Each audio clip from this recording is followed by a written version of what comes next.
হ্যাঁ, তো অনেকেরই প্রশ্ন ছিল যে কামাখ্যা মন্দিরে যাওয়া যে প্রসিডিওর কি? তার রেজিস্ট্রেশন কি? যে গর্ভগৃহে ঢোকার জন্য কিভাবে টিকিট বুক করতে হবে? তো আজকেই হচ্ছে আমি কথাটা পুরো ডিটেইলসে বলে দিচ্ছি। So welcome back to my YouTube channel Abhishek Ghosh vlogs. So আমি টিকিট বুক করেছিলাম ৭ দিন আগে। যে অনলাইন যে ভিআইপি টিকিটটা আছে যেটা হচ্ছে স্পেশাল টিকিট, ৳৫০১ টিকিট সেটা হচ্ছে ৭ দিন আগে আপনাদেরকে বুক করতে হবে। আর জেনারেল টিকিট সেটাও আপনি অনলাইনে বুক করতে পারেন বা অফলাইনেও বুক করতে পারেন। তো কিন্তু যারা স্পেশাল টিকিটে যাবে যে ৳৫০১ যে লাইনটা দেবে, ওই লাইনটাতে অনেকটা ভিড় কম হয়। আর খুব বেশি হলে যে স্লট অনুযায়ী বুক হয় অ্যাকচুয়ালি ভোরবেলা ৫টা থেকে দুপুর ১১টা পর্যন্ত, তারপর আবার দুপুর ২টো থেকে বিকালে ৩:৩০ বা ৪টে পর্যন্ত যদি থাকে, ২টো স্লট থাকে। তো বলে দিচ্ছি আপনাদেরকে যে কীভাবে টিকিটগুলো বুক করতে হয়। ৭ দিন আগে আপনারা যেদিনকে মন্দির দর্শন করবেন সেই দিন থেকে ঠিক ৭ দিন আগে ওয়েবসাইট খুলবেন। আপনি গুগলে গিয়ে লিখবেন যে কামাখ্যা মন্দির ভিআইপি স্পেশাল টিকিট। ওপরে দিলেই চলে আসবে আপনার কাছে পুরো পেজটা। মেন পেজে গিয়ে ওখানে ৩টে অপশান পাবেন। একটা জেনারেল, একটা ভিআইপি আর একটা দেখায় ওখানে ডিফেন্স ক্যাটাগরি। যাদের ফ্যামিলি কেউ ডিফেন্সের মধ্যে আছে তারা ওটাতে রেজিস্ট্রেশন করবেন। যদি আপনাদের কেউ ডিফেন্সে না থাকে আপনি জেনারেলটা বুক করবেন। আর জেনারেল যদি মনে করেন যে না আমি ভিআইপি টিকিটে ঢুকবো তাড়াতাড়ি যাওয়ার জন্য, তাহলে আপনি ৳৫০১ সিলেকশন করবেন। আর টিকিট সিলেকশনটা আমি বলে দিই তার আগে একটা কথা। টিকিটটা যখন আপনি বুক করবেন সেই মুহূর্তে টিকিটটা বুক করার সময় রাতে ঠিক ১২টা বাজলেই টিকিটটা স্লটটা ওপেন হয়ে যায়। তো যারা ভিআইপি স্লট টিকিট বুক করতে চাইছেন তারা রাতের ১২টার সময়তেই টিকিটটা বুক করার চেষ্টা করবেন। আর একটা স্লটে আপনি ৫ জনের টিকিট বুক করতে পারবেন। তার সাথে যদি আপনাদের বাড়ির ১২ বছরের মধ্যে কোনো বাচ্চা থাকে তাকে অ্যাড করতে পারবেন। তো ১২ বছরের মধ্যে যাদের বয়স থাকবে তাদের কোনো চার্জেবল থাকবে না। আর যার এখানে আপনি টিকিট বুক করবেন ওখানে নিজস্ব ছবি এবং আধার কার্ডের লাস্ট ৪টে নাম্বার আপনার লাগবে ওটার মধ্যে। আর ওখানে ওখানে গিয়ে আপনাকে মন্দির থেকে টিকিটটা কালেক্টও করতে হবে। আর জেনারেল টিকিটেও সেম প্রসেস।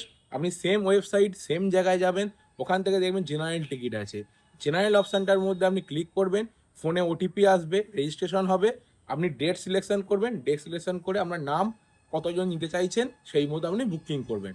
ওটা আপনি মন্দিরে গিয়ে আগের দিন ভোরবেলাও করতে পারেন, কিন্তু তার জন্য মন্দিরে বুকিং করতে গেলে ভোরবেলা থেকে মানে আগের দিন রাত্রির থেকে লাইন দিতে হবে। ভোর ৪টে থেকে টিকিট দেওয়া হয় ৫টা পর্যন্ত, তারপর আবার টিকিট বন্ধ থাকে, আবার তারপরে বেলায় দেওয়া হয়। তো ওটা একটা লং প্রসেস। ওর থেকে আপনি ৭ দিন আগে যদি টিকিট বুক করতে পারেন সেটা খুব ভালো অপশান, তাড়াতাড়ি আপনার কাজ হবে। আর আপনি যদি মনে করেন যে ভোরবেলা গিয়ে আপনি প্রথমেই দর্শন করবেন, তাহলে আপনাকে ভোরবেলায় গিয়ে টিকিটটা কালেক্ট করতে হবে। কারণ আপনার যেটা শিডিউলড আছে, যে আপনি ওখানে অনেকগুলো শিডিউলড আছে। মানে ভোরবেলা আমি বলে দিচ্ছি শিডিউল কী আছে, দেখিয়ে দিচ্ছি আমি। যে ওখানে শিডিউলটার মধ্যে দেওয়া আছে, আমার কাছে সব নেওয়া আছে। যেটা বলছিলাম সেটা হচ্ছে মর্নিং শিডিউল। মর্নিং শিডিউলের টাইমটা কী আছে? মর্নিংয়ের টাইম হচ্ছে ৫:৩০ থেকে ১১:৩০। যেটার প্রথম টাইম হচ্ছে ৫:৩০ থেকে ৭:৩০, ১০:৩০ থেকে ১১:৩০, ৭:৩০ থেকে ৮:৩০, ৮:৩০ থেকে ৯:৩০ আর ৯:৩০ থেকে ১০:৩০। এই হচ্ছে মর্নিং শিডিউলটার টাইম। এই টাইমের মধ্যে যে ৫টা অপশান আছে, ৫টার মধ্যে যে টাইমটা আপনি বুক করবেন সেটা মর্নিংয়ে গিয়ে আপনাকে স্লিপটা নিতে হবে। আমার আগের ব্লগে আমার স্লিপটা দেওয়া আছে, যে আমার নিজের নাম, নিজের ছবি, নিজের ডেট অফ বার্থ সব কিছু দিয়েই দেওয়া আছে, দেখতেই পেয়ে যাবেন আপনারা। আর একটা আছে যেটা হচ্ছে দুপুরের স্লট, সেটা হচ্ছে ইভিনিং স্লট বলা হয়। ওটার টাইমিং আছে ২টো থেকে ২:৪৫ আর ২:৪৫ থেকে ৩:৩০। কিন্তু তার জন্য আপনাকে দুপুরে ১টা থেকে ২টো পর্যন্ত মন্দির বন্ধ থাকে। ওই সময় গিয়ে আপনাকে দাঁড়াতে হবে লাইনে, কাউন্টারে, যেখান থেকে আপনাকে এই টিকিটটা কাটার সময় আপনি বারকোড পাবেন। একটা বারকোড টিকিট, একটা পিডিএফ আপনার ফাইলে এসে যাবে বা আপনার মেল আইডিতেও চলে আসবে। যদি নাও আসে ওদেরকে গিয়ে ট্রানজাকশানটা আইডিটা দেখালে ওরা আপনার টিকিট দিয়ে দেবে। তো সেটার জন্য আপনাকে আধার কার্ডটা সঙ্গে রাখতে হবে। আর ওই লাইনটা দেওয়ার জন্য আপনি দুপুরে যত তাড়াতাড়ি গিয়ে লাইনে দাঁড়াবেন, 12:30 হোক বা 1টার মধ্যে হোক গিয়ে দাঁড়াবেন। কিন্তু 2টো বাজলে গেটটা খুলবে। ওখানে গেট খুলে আপনাকে এক এক করে টিকিট দেবে। একসাথে আপনি 5টা টিকিট বুক করলে পুরো বাড়ি ফ্যামিলির জন্য একজন আপনি যাবেন, গিয়ে প্রতিটা টিকিটই কালেক্ট করে নিয়ে বাইরে চলে আসতে পারবেন। এসে এবার দাঁড়াতে হবে আপনাকে লাইনে। লাইনে দাঁড়িয়ে ২ থেকে ৩ ঘন্টা সময় লাগবে। আমারও ২ থেকে ৩ ঘন্টা সময় লেগেছে লাইন দিয়ে। স্টেপ বাই স্টেপ একের পর এক ছাড়বে। কেউ পাশ দিয়ে ঢুকে যাওয়া বা অন্য জায়গা দিয়ে ঘুরে আসবে এরকম কিছুই নেই। একের পর এক পরপর লোকে লাইন দিয়ে যাবে। আমার আগের ব্লগে পার্ট করে সমস্ত দেখানো আছে। আর টিকিটের মেন যেটা বলে দিই আমি, যেটা ৳৫০১ টিকিট, যেটা যে স্পেশাল টিকিটের জন্য ৳৫০১। আপনি একজনের জন্য করলেও 501 টাকা লাগবে, দুজনের জন্য করলে 1002 টাকা লাগবে। তো 501 টাকাই লাগবে। আর টিকিটটা বুক করার জন্য রাতে বুক করাটাই সবথেকে বেটার, সবথেকে ভালো। ওই সময় যা স্লটটা ওপেন হলেই, না হলে আপনি পরের দিন সকালে 7টা বা 8টার সময় বুক করতে চান, পেতেও পারেন নাও পারেন। তো না হলে আবার একদিন পরে চলে যাবে। আর একটা মেন পয়েন্ট এই টিকিট বুক করা, যেটা আমি বলে রাখি, আপনি যদি মনে করেন যে আমি আজকে দুখানার টিকিট বুক করছি, যে আমি আবার কালকের ডেটে আবার বুক করব, সেটা আপনি কোনোদিনও করতে পারবেন না। তাই টিকিট বুক করার আগে নিজের নাম, আধার কার্ডের number, mobile number, register email ID ঠিক করে দেখে বারবার মিলিয়ে নেবেন।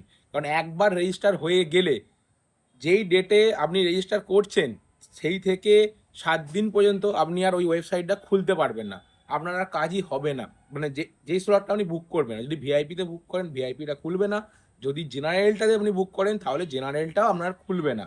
তো সেই জন্য যখন আপনি টিকিট বুক করছেন, টিকিটটা দেখে বুক করবেন, আর যাতে বুকটা আপনার একবারই হয়। আর মন্দিরে গিয়ে পুজো দেওয়ার জন্য তার প্রসেস তো কোনো প্রবলেমই নেই, টিকিটটা স্ক্যান করে আপনি টিকিট হাতে পেয়ে যাবেন। ওই টিকিটটা আপনাকে গেটে লাইন দিতে হবে। যখন আপনি মেন মন্দিরে ঢোকার অনেকগুলো গেট আছে, স্টিলের গেটে ঘেরা ঘেরা গেট আছে, দুটো বা তিনটে গেটের আগে ওই আপনার টিকিটটা ছিঁড়ে অর্ধেকটা আপনাকে দিয়ে দেবে, অর্ধেকটা ওরা কেটে ফেলে দেবে, মানে একটা টিকিটে একজনই। আর টিকিটের আপনি কালেক্ট করার পর যদি টিকিট আপনি কোনোভাবে হারিয়ে ফেলেন, তার জন্য মন্দির কর্তৃপক্ষ কোনো রকম দায়িত্ব থাকবে না। আর আপনাকে সেকেন্ড বার টিকিটও দেবে না, আপনাকে ঢুকতেই দেবে না, এটা সম্পূর্ণ আপনার দায়িত্ব। আমি যে টিকিটটা দেওয়া আছে ভিডিওর মধ্যে, আমার ব্লগের মধ্যে, আপনি টিকিটে ভালোভাবে পড়ে দেখে নেবেন। দেখলে ওখানে পরপর সমস্ত তথ্য লেখা আছে। টিকিট হারালে বা কোনোভাবে ছিঁড়ে গেলে মন্দির কর্তৃপক্ষ দায়ী নয় ওর মধ্যে। তো যেটা আমার মেনলি বলার ছিল সেটা আপনাকে বলে দিলাম, যে টিকিট বুকিং করার প্রসেস, টিকিট কীভাবে বুক করতে হয়, টিকিট কবে থেকে বুক করতে হয়, আর টিকিটের কোন টিকিটের জন্য কত টাকা কী মূল্য, ডিটেলসে বলে দিলাম। আর যদিও পসিবল আমার হয়, আমি যে ওয়েবসাইট আছে ওই ওয়েবসাইট থেকে স্টেপ বাই স্টেপ কিছু ফটো বা কিছু ভিডিও আমার এই ব্লগের ও ভিডিওর ওপরে আমি দিয়ে দেবো, যদি দিতে পারি। কারণ ভিডিও বাই দেওয়ার জন্য অনেক সময় কপিরাইট ইস্যু এসে যেতে পারে। তো যেটা বলার ছিল সেটাই বলে দিলাম আপনাদেরকে। আপনাদের অনেকেরই প্রশ্ন ছিল যে টিকিট স্লট কীভাবে বুক করব, টিকিট কীভাবে বুক করব, কীভাবে যাব। অনেকেরই প্রবলেম হতেই পারে, কারণ নতুন নিয়ম চালু হয়েছে। শুধু এখানে না, আরও অনেক জায়গায় হয়েছে, যেমন উজ্জৈন মহাকালেও সেম নিয়ম চালু হয়ে গেছে। তো ওটার স্লট অন্যভাবে হয়, ওটা গেলে আমি দেখাতে পারবো, আর এই মুহূর্তে আমার কাছে নেই কীভাবে বুকিং করতে হয় ওটা। তো যাই হোক, যেটা বলার ছিল সেটা আমরা দেখিয়ে দিলাম, আর সেটা বলেও দিলাম। আর যারা যারা যাবেন, আশা করি এই ভিডিওটা দেখলে আপনাদের খুব ইজি হয়ে যাবে। তো ঠিক আছে, আপাতত এতটাই। আবার দেখা হবে আবার পরবর্তী কোনো ব্লগে তোমাদের সাথে। ততক্ষণ টাটা। আর ওই অপেক্ষা কিসের করছো, যাও যাও তাড়াতাড়ি ব্লগটা দেখো আর কমেন্ট করো, আর তাড়াতাড়ি নিজের স্লট বুক করে জয়মা কামাখ্যা বলে বাড়ি থেকে বেরিয়ে পড়ো। এখন যাওয়ার জন্য হাওড়া কামাখ্যা স্পেশাল বন্দে ভারত ট্রেন আছে, প্রবলেম কি, একদিনেই হয়ে যাবে দর্শন। তো জয়মা কামাখ্যা, টাটা, সবাই ভালো থাকবেন।